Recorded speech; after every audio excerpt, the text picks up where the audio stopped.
बिस्मिल्लाहिर्रहमानिर्रहीम। अस्सलाम वालेकुम नाज़रीन कराम, जैसा कि आपके इल्म में रियासती अदारों के दरमियान घमसान की जंग जारी है। सुप्रीम कोर्ट जो अदलिया का सबसे बड़ा अदारा है, उसकी मुकन्नना के साथ लड़ाई जारी है। सुप्रीम कोर्ट मुकन्नना इलेक्शन कमीशन सूबाई हुकूमतों को अहकामात जारी करेगी। वफाकी हुकूमत ने सुप्रीम कोर्ट का हुक्म मानने से इनकार कर दिया। अब इस मौका पर सुप्रीम कोर्ट के एक जज का जनाब जस्टिस अतर मिनल्ला का इख्तलाफी नोट सामने आया।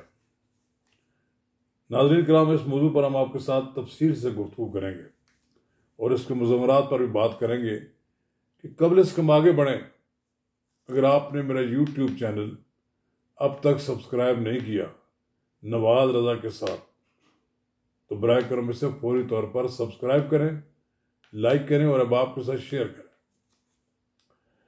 नाज़रीन कराम,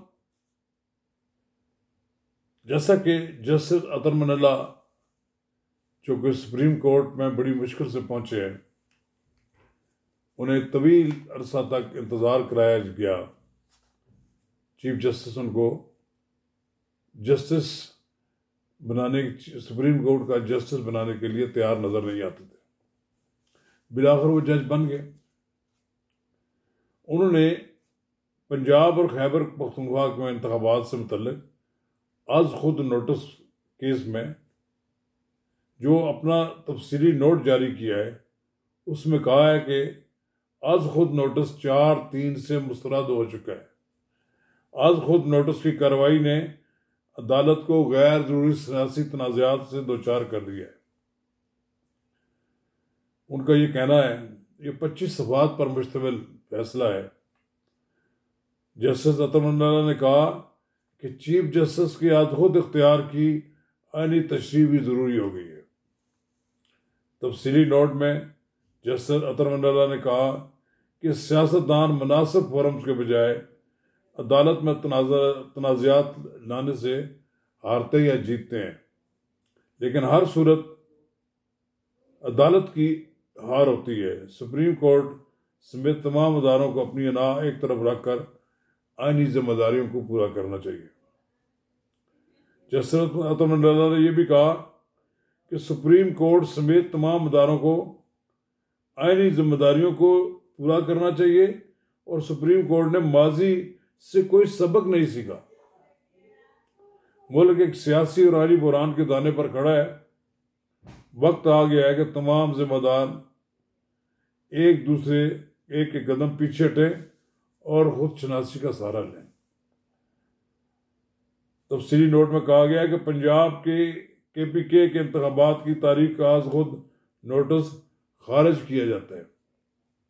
दरख्वास्तों और आज खुद नोटिस को खारिज करने की 3 बुनियादी वजूहात हैं। फुल कोर्ट की जानब से आर्टिकल 184(3) के तहत इस्तेमाल के बुनियादी असूलों की पाबंदी बेंच पर लाजम थी।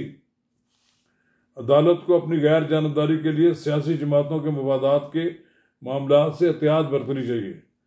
अदालत को सियासी दरख्वास्त गुजार का तर्ज अमल और नेक नीति भी देखनी चाहिए। ये किस नीयत के साथ इमरान खान ने सूबाई असम्बलियाँ तोड़वाई हैं और फिर अब वो दरख्वास्तें लिए फिर रहे हैं। दरख्वास्त गुजारों का रवैया इस बात का मुतकाजी है कि 184(3) का अख्तियार समात इस्तेमाल किया जाए, यानी कि दरख्वास्त गुजार का यह रवैया इस बात का मुतकाजी नहीं कि 184(3) का अख्तियार समात के लिए इस्तेमाल किया जाए। जस्टिस अतर मिनल्ला का कहना है कि आज खुद नोटिस लेने का मतलब यह है गैर जमहूरी इक़्तिदार और हिकमत अमली को फ़रोग़ देना होगा।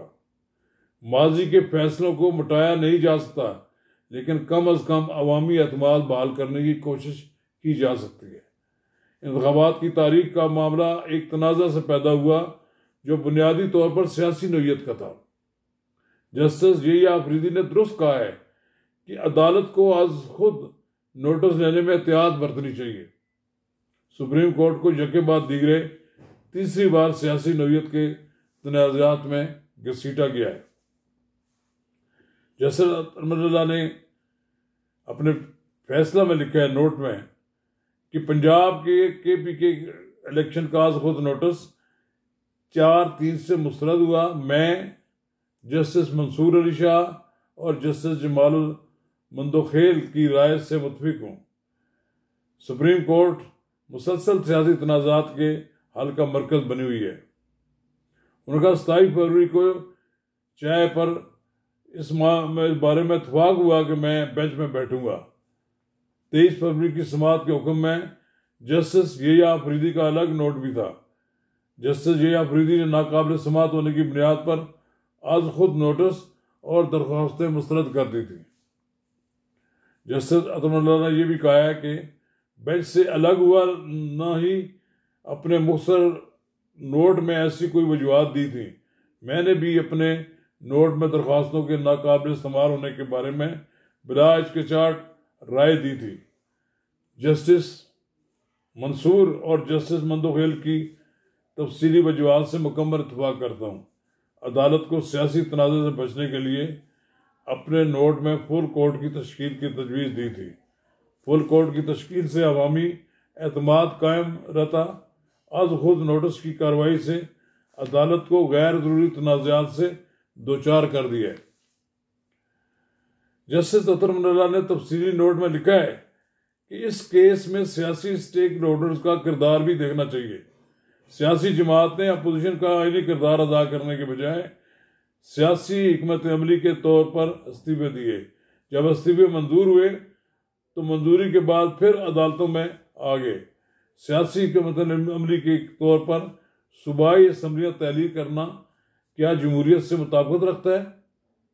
क्या सियासी हिकमत अमली के तौर पर सूबाई असम्बलियाँ तहलील करना बज़ाते खुद आइन की खिलाफवर्जी नहीं?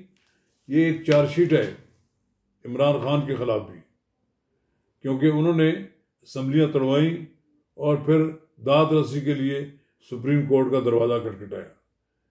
क्योंकि ना तो पंजाब असम्बली के वज़ीर आला और ना ही KPK के वज़ीर आला असम्बलियाँ तोड़ना चाहते थे, लेकिन वो इमरान खान की ज़िद और दबाव में आकर उन्होंने असम्बलियाँ तोड़ी।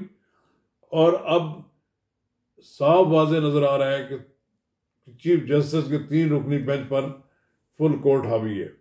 अगर फुल कोर्ट बनाई जाती तो फैसला कुछ और आता।